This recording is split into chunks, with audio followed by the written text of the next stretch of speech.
Hi everybody, Trent Noun here of Igno Studios with a different setup again. I actually was able to afford a mic stand for my Blue Yeti that you probably saw in my Comedy of Errors review, along with my new camera.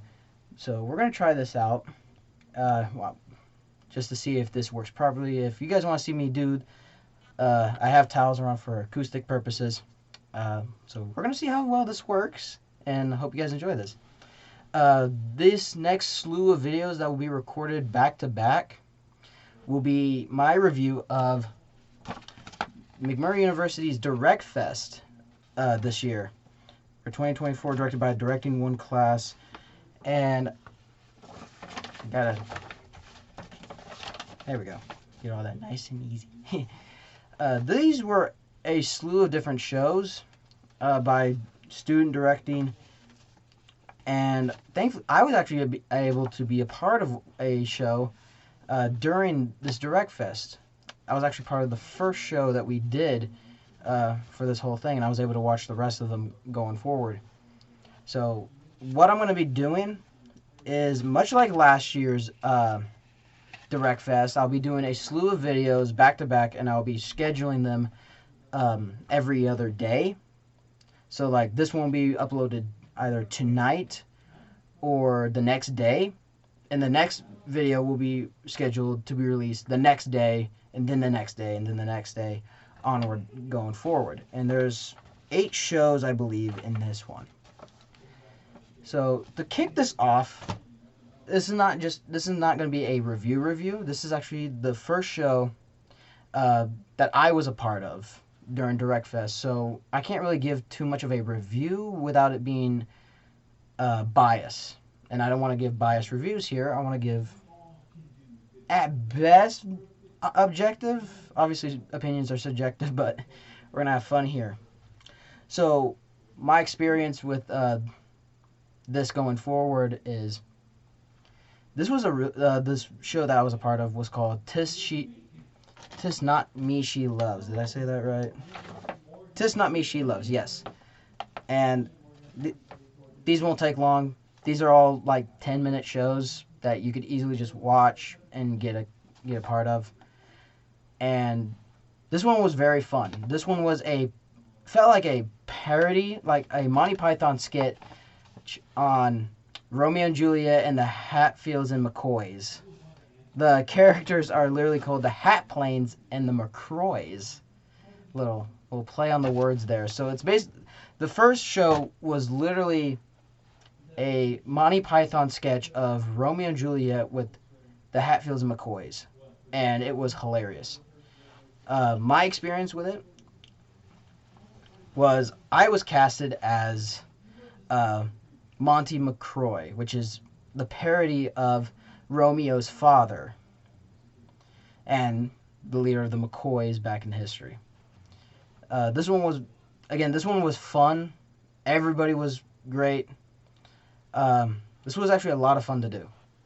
I got to get my best country accent. Terrible, I know, but we had a lot of fun doing this.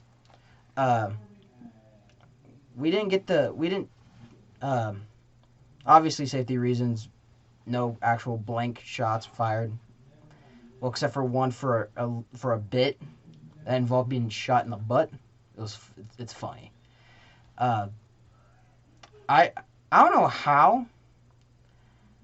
Because I tried very hard to not bust out laughing, because everybody else in this little show did something different, and I could not help myself. After we did the show, I busted out laughing to myself. I tried so very hard not to laugh.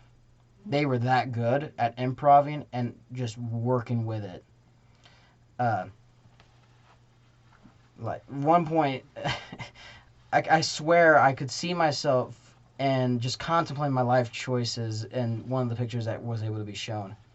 And it was so much fun. I would love to do it again. We're still doing it. As of tonight, this was the second performance we did. Tomorrow, Saturday night, is our last performance of the Direct-Fest.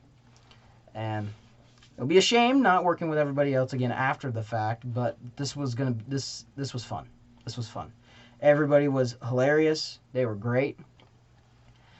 Costumes were great. Like, I couldn't, like, half of my costume was my own personal stuff. I had my own hat and my own shirt for it. Like, half of the work for my costume was just my stuff. And that was a lot of people for the costume. Just a handful, actually. Only a handful of people had their own personal stuff to work with the costumes. And it still worked out to... I'm not going to say perfection. The show wasn't perfect. This was funny.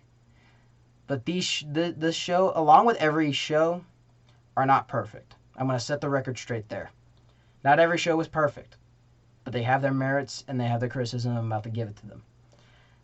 This was a Monty Python sketch. Through and through. If you've seen a Monty Python sketch, you will know what this is. It's not written by Monty Python. Who's actually the author of this? Hold on. Sometimes I hate these. Steven Stack. I don't know who that is. But it wasn't Monty Python. But you can see Monty Python in this so much. It's great. But you get what I'm saying? Like, it's great. But you cannot say that you don't see Monty Python with it. It's a funny show, but just like Comedy of Errors, I'm gonna say it's familiar territory, but that's okay. My experience with this was great. Zane, our director, worked with us very well. I had a habit of when we were given the prop firearms. Obviously firearm safety, but these were all like toy guns. These were toys, except for the actual blank fire, which was used by someone who knows safety protocols, all that stuff. But the ones that we had were straight up toys, like from a toy, like from Walmart, stuff like that. I had a habit of spinning it, like Revolver Ocelot or any of the great westerns out there.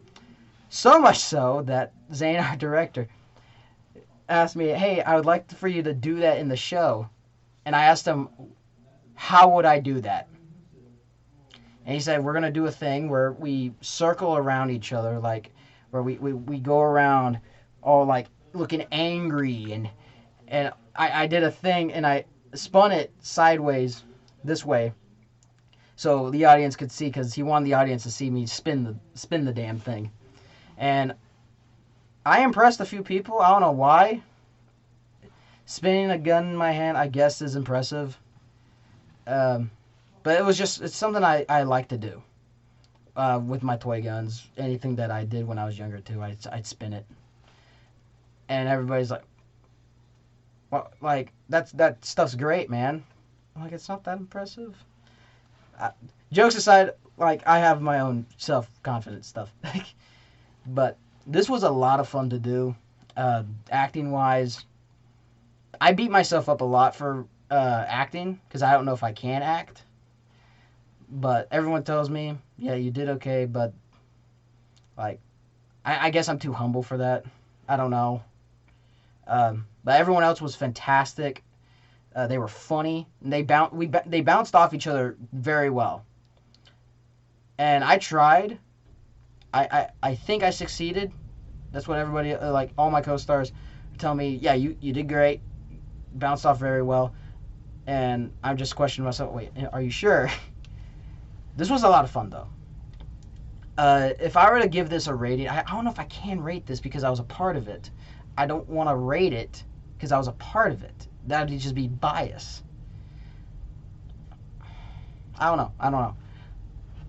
As a show being written, the writing of the show is funny. It's to the point. 10-minute shows are supposed to be to the point. As a 10-minute show, you're gonna get a quick laugh. Things are resolved. It's all there. So as a play, how it's written, I'm gonna give a solid 8. As a little short play. I'm not judging it as a full-length play, or like full-length film or anything like that. These are 10 minutes. That is not a lot of time. So, but you got to work with it. Everyone's energy was great. The audience apparently loved it, I guess. But I'd have to give the writing of this show a solid 8. Actually, I'm going to take it down to 7 because of the Monty Python stuff. Just like I said in Comedy of Errors, it's familiar territory, but that's okay. Doesn't make it necessarily bad, but does, because of how familiar situation it is, it does knock a point off. But that's not out of malice. That's not out of spite. That's just like I because it reminds me so much of it. I gotta I gotta make points out of it. If I do that to a lot of shows, movies, and stuff that I look at, that's just how it is.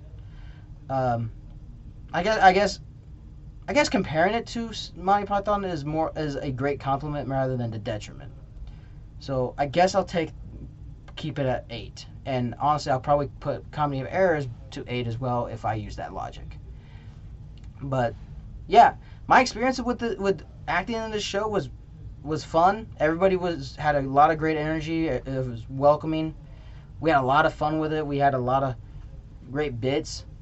And honestly, if McMurry continues to have this type of energy, they're gonna go far.